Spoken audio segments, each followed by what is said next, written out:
Hello students, today we will discuss about resistance of galvanometer by Kelvin's method. See, so far you might have done with the law of resistances using meter bridge.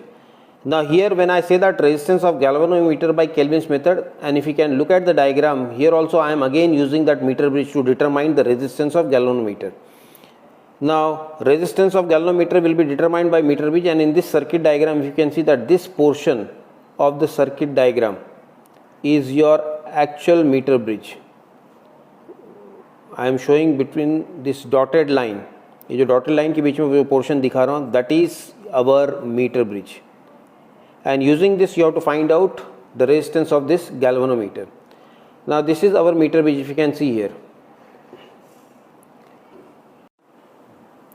So this is your meter bridge, where we have 100 centimeter wire, and from both the ends it is connected towards left gap and right gap. This is our left gap of meter bridge and this is the right gap of a meter bridge.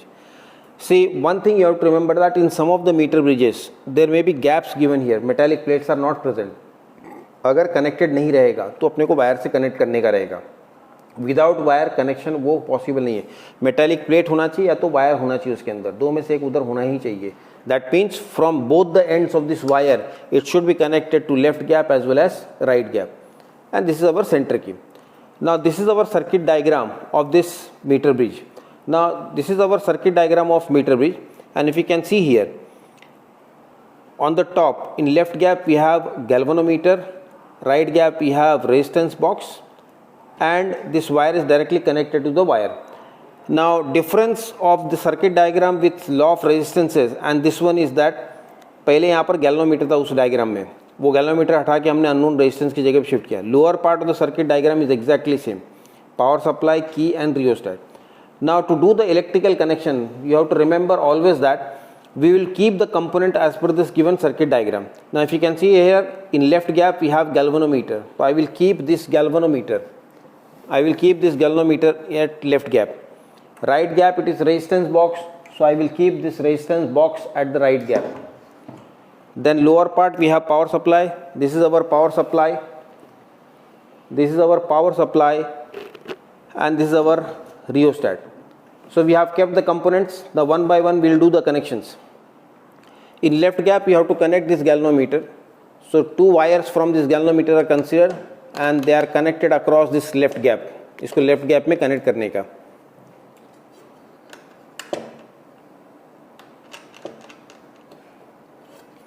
So this galvanometer is connected now. Now right gap resistance box will be connected.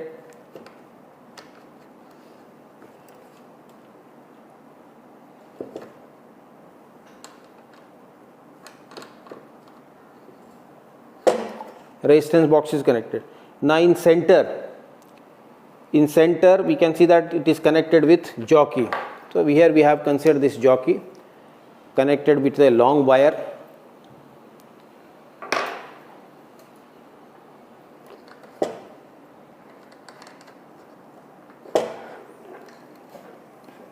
This jockey is connected at this one.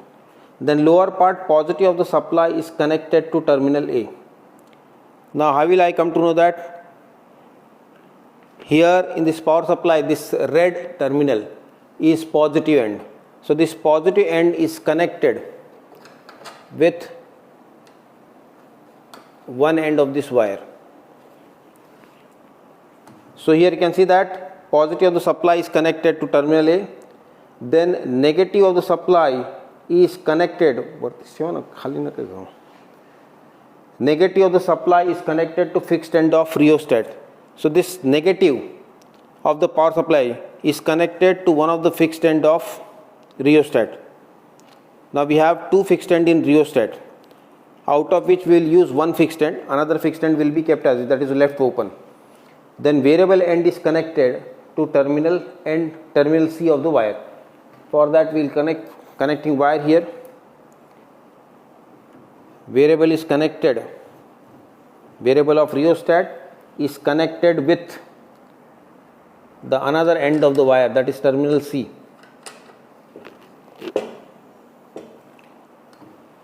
So you can see here terminal B is connected with jockey, A and C they are properly connected. This is how this connection is done. Now once this connection is done, then we'll proceed with the readings. Now how to do that reading? Now for reading, I will consider the resistances in resistance box as 40 ohms, 50 ohms, 60 ohms and 70 ohms. So resistance in resistance box I will consider for 50 ohm, 40 ohms, 50 ohms, 60 ohms and 70 ohms. And this is the case when I have considered galvanometer in left gap. You can see here in the diagram, galvanometer is connected in left gap. The same thing will be done when these gaps are interchanged, that is resistance box will come here and galvanometer will go in right gap. At present we are considering galvanometer in left gap. For that we will consider the reading. Now proceeding with this reading, see, first of all I will switch on this power supply. Now as soon as I will switch on the power supply, you can see that there is some deflection shown in the galvanometer. You can see here there is some deflection shown in the galvanometer. Now why is it so that galvanometer is shown with the deflection? If you can see here, galvanometer is showing certain deflection. Actually ऐसा है ना कि circuit diagram को देखेंगे तो यहाँ पर अगर जॉकी कनेक्ट हो या नहीं हो, but current is already flowing through this galvanometer, means circuit is complete. So that's why current is flowing through and because of that deflection is shown in galvanometer. अब अपने को उससे कोई मतलब नहीं, we will take out that suitable resistance. Resistance कितना बोला था मैंने? 40 ohms. तो from resistance box I will take out this 20 and 20. 40 ohms निकाला इसके अंदर. Now all remaining keys should be properly fixed. अगर की एक भी लूज रहेगा तो that amount of resistance will be added up. So you will get wrong answer for that. So see that all the keys are properly fixed. So 40 ohms is considered now. Now you can see that some deflection is shown in galvanometer. Now some deflection is shown in galvanometer, then in that case you have to see that the deflection should be half the scale deflection. Now deflection should be half the scale, that means it is from 0 to 30 full scale deflection. Half the scale deflection, that means it should be 15. अभी at present 15 है भी, और अगर नहीं रहेगा तो अपने को rheostat से adjust करना. You can see that by rheostat I can alter the deflection here. You can see here by changing this rheostat there is change in the deflection. And regarding power supply, here we have to consider 1.5 to 2.5 volt is sufficient, more than sufficient for this experiment. So by this rheostat we can adjust it. We have to bring the half the scale deflection. Half the scale deflection in the sense 15 पे अपने को लेके आना है, 15 division पे लेके आने का है. हालांकि एक आधा डिवीजन ऊपर नीचे होगा तो भी that is not a big issue. At present I will bring this eight 15.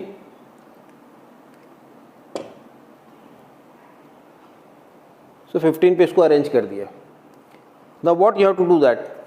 Then you have to take this jockey, put it at terminal A of the wire.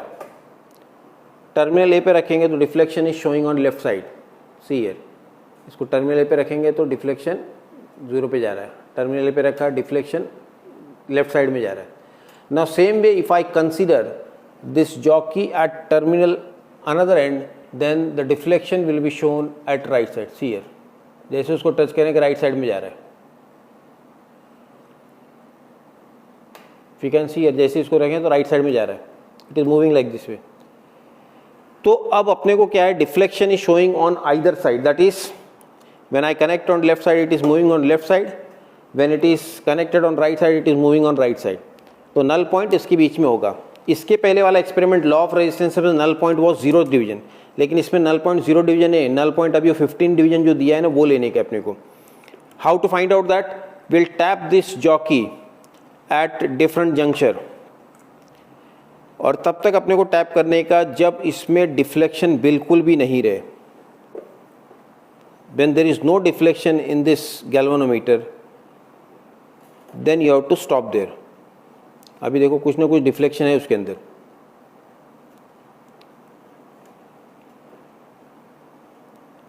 ये पॉइंट है जहां पर डिफ्लेक्शन नहीं शो रहा है. Now if you can see at the deflection, left side का length अगर देखेंगे तो लेफ्ट साइड का लेंथ यहाँ पर आ रहा है, it is 55. Length from left side is 55, तो ऑटोमेटिकली राइट साइड का लेंथ यहाँ पर आएगा 45. So from left side it is 55, right side it is 45. Now which one is LG and which one is LR? Since on left side I have connected G, left side length will be LG, और right side में resistance box connect हुआ तो right side का length होगा अपना LR. So that means here LG will come as 55 and LR will come as 45. So reading for this one come as LG as 55 centimeter and LR comes as 45 centimeter. This is your first set of reading. Then second set of reading, I will again adjust the resistance in resistance box. अपने पास 40 ohms था, now this time I require 50 ohms. तो ठीक है, ये 20 को डाल दिया, fix it. Now remove this 50 ohm resistance. इसको निकाले 50 ohms. Again you have to see that deflection in galvanometer. अभी 15 पे था देखो for the last one, but अभी यहाँ पर कम हो गया. ये हर बार हर रेजिस्टेंस पे चेंज होगा. For every resistance there will be change in the deflection of galvanometer. तो हर बार अपने को रियोस्टैट से उसको एडजस्ट करना पड़ेगा, रियोस्टैट यूज़ करने का और रियोस्टैट से ये डिफ्लेक्शन उसको एडजस्ट करने का. What will do that, rheostat को फिर मूव करने का सच दैट वापस हाफ द स्केल आ जाए. फिर वापस हाफ द स्केल लेके आए, उसको हो गया हाफ द स्केल, रियोस्टैट से एडजस्ट किया. देखो इसको रियोस्टैट से वापस इसको एडजस्ट कर सकते हैं. तो हाफ द स्केल वापस लेके आने का, 15 पे लेके आए. Again you have to repeat the same procedure. फिर इसको रखेंगे लेफ्ट पे रखो, देखो डिफ्लेक्शन लेफ्ट पे जा रहा है. And when you move on the wire towards right side the deflection is showing on right side. देखो डिफ्लेक्शन राइट साइड में जा रहा है. तो अपने को नल पॉइंट ढूंढने का, नल पॉइंट फिर वापस ढूंढने का तरीका वही है. Will tap at several points such that there is no deflection in the pointer of galvanometer. उसमें कुछ भी डिफ्लेक्शन नहीं होना चाहिए.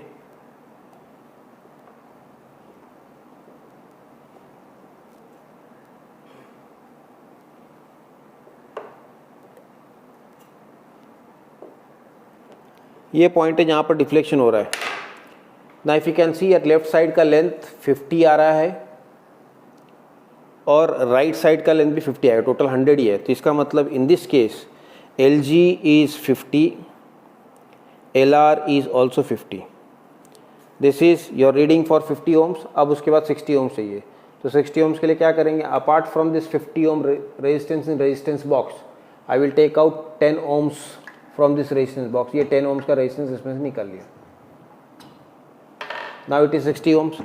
फिर वापस डिफ्लेक्शन इसको हाफ स्केल लेके आना पड़ेगा. Again you have to repeat this half the scale.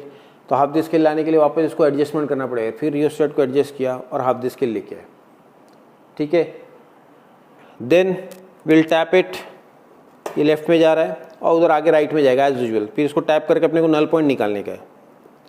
If you follow properly it is very easy experiment. वो अपने को रीडिंग लेने में तकलीफ नहीं होगा. ना if you can see at certain point it won't show any deflection. ये एक पॉइंट है जहाँ पर डिफ्लेक्शन नहीं दिखा रहा है. And if you can see that it is from left side 46.5. 46 complete होगा 46.5. तो राइट साइड यहाँ पर आएगा 53.5. सो LG is 46.5 and LR is 53.5. ये हो गया 60 ohms. Next one is 70 ohms. तो 70 ohms के लिए क्या करेंगे, रिमूव दिस 20 ohm और ये 10 ohm में डाल दिया. अब ये हो गया 70 ohm. Again if you look at the deflection in the galvanometer, फिर वो थोड़ा सा मूव हो गया. तो फिर उसको वापस हाफ द स्केल लेके आएंगे, हाफ द स्केल लेके आएंगे. वापस रियोस्टैट से अपने को एडजस्ट करने का. हाफ द स्केल डिफ्लेक्शन आ गया. Again will proceed the same procedure. फिर वापस अपने को वही करना है. लेफ्ट गैप में रखा तो deflection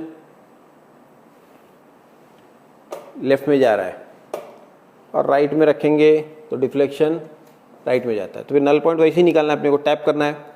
will tap it several points और इसको अलग अलग पॉइंट पर अगर टैप करेंगे तो एक पॉइंट आएगा जहाँ पर डिफ्लेक्शन नहीं होगा.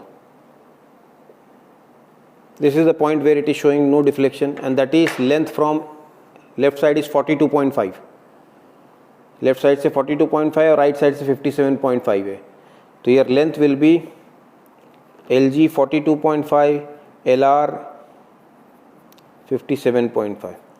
Same thing will be done galvanometer in right gap and resistance box in left gap. उसके लिए क्या करना होगा, switch off the power supply, remove this galvanometer from here.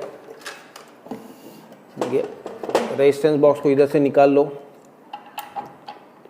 Now this time galvanometer will come here in left gap.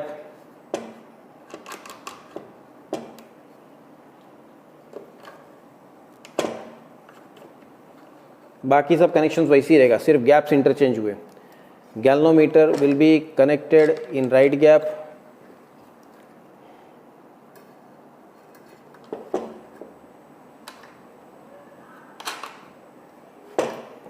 बाकी तो वैसे ही रहेगा। फिर उसके लिए भी रेजिस्टेंस अपने को सेम लेने का है।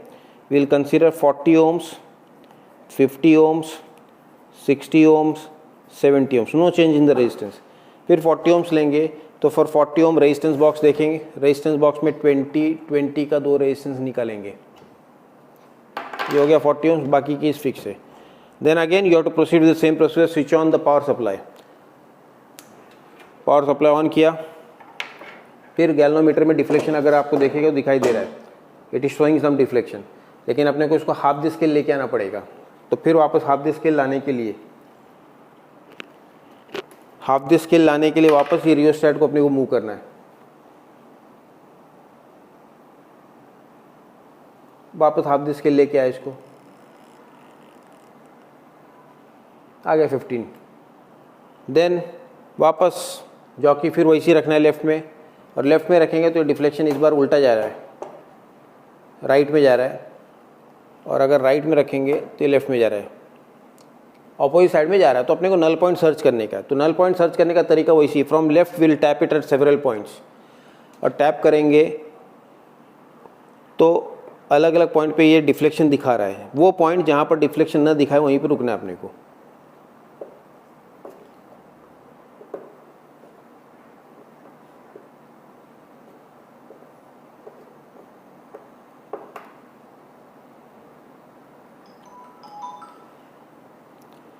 इस पॉइंट पे डिफ्लेक्शन दिख रहा है अपने को। ना if you can see that left side का left side length is 43 and right side length is 57। Left side का length 43, left side length is 57, but left side में इस बार आर कनेक्टेड है, तो इसका मतलब एल आर 43 होगा और एल जी 57 है, उल्टा हो गया। That you have to see that this time in left gap R is connected, so therefore left side length will be L R and right side is connected with G, so therefore right side length will be considered as LG। तो LG 57 और LR 47 हो गया, 43 sorry. तो LG is coming as 57 and this is coming as 43, so on। इस तरह से बाकी का रीडिंग अपने को लेने के। Then you have to do the calculations related to this experiment। इस एक्सपेरिमेंट की कैलकुलेशंस करने हैं। ये कैलकुलेशन टेबल रहा। अब इस कैलकुलेशन टेबल में अपने को 1 by 1 फिलअप करने का और रीडिंग्स लेने के। फॉर एग्जाम्पल ये वायर को मैंने इधर कर दिया, पावर सप्लाई ऑफ कर दिया, रेस्ट ऑफ द रीडिंग आपको लेने का। सिर्फ फर्स्ट रीडिंग के लिए यहाँ पर क्या दिया, first observation left gap, galvanometer in left gap, first observation log are. तो लॉग आर कितना है 40 का, अभी लॉग ऑफ 40 लेने का रहेगा, तो 40 का कैरेक्टरिस्टिक क्या आएगा, it will be 1 point, decimal के पहले 2 डिजिट है ना, 1 point. Log of L G कितना है 55 है, तो 55 के लिए भी कैरेक्टरिस्टिक कितना आएगा 1 पॉइंट। अब मैंटिसा कैसे लेंगे, 40 का मतलब लॉग टेबल में अपने को सर्च करने का है, you have to search for 40th row 0 column, it is 6021। Next one is LG 55, तो 55 यहाँ पर आएगा, 55 का 0 that is 7404। Next one comes A plus B, add it 1 plus 4 that will be given as 5, 2 plus 0 that is 2, 0 plus 4 that is 4, 6 plus 7 that is 13, 1 carry, this is 3.3425. Then log of LR की बात है which is equal to D. Now if you can see here LR की value है 45, तो इसका भी characteristic 1 point ही आएगा, और मैंटिसा 45 का 0 देखने का, तो if you can see that 45 का 0 मैंटिसा यहाँ पर 6532 है, मैंटिसा इज कमिंग एज 6532, तो 6532 इधर हमने ले लिया। Then it is C minus D, C में से D सब्ट्रैक्ट करना, मतलब इसमें से ये सब्ट्रैक्ट करना, तो 5 minus 2 इट इज़ 3, 2 में से 3 सब्ट्रैक्ट होगा नहीं, 1 carry, 12 minus 3 that will be 9, 3 is remaining है, 3 में से 5 जाएगा नहीं, 1 carry, 13 minus 5 that is 8, this is 2, 2 में से 6 नहीं जाएगा, again 1 carry, 12 minus 6 that is 6, and 2 remaining is 2 minus 1 that is 1, it is 1.6893. तो we have to look out for anti log that is 6893। तो एंटी लॉग टेबल में आने का और 6893 देखने का अपने को, दैट इज 68 रो का 9th कॉलम बोला है, 6893 बोला, तो इसका मतलब 68 रो का 9th column, it is 4887, and for that third mean difference is 3, तो 3 ऐड करेंगे, दिस इज 4890 हो जाएगा, तो it is 0 4890. Anti-log it is coming as 4890. इसका कैरेक्टरिस्टिक 1 है, 1 ऐड करने का 1 + 1 it will become as 2. तो it is after 2 digits you have to place the decimal point, is 48.90. So on you have to do the calculation for remaining reading, second reading, third observation, fourth observation, same way for right gap. And after doing this calculation, find the mean of G for left gap and mean of G for right gap. दोनों का average निकालने का, mean add करके divide by 2, that will be your final result.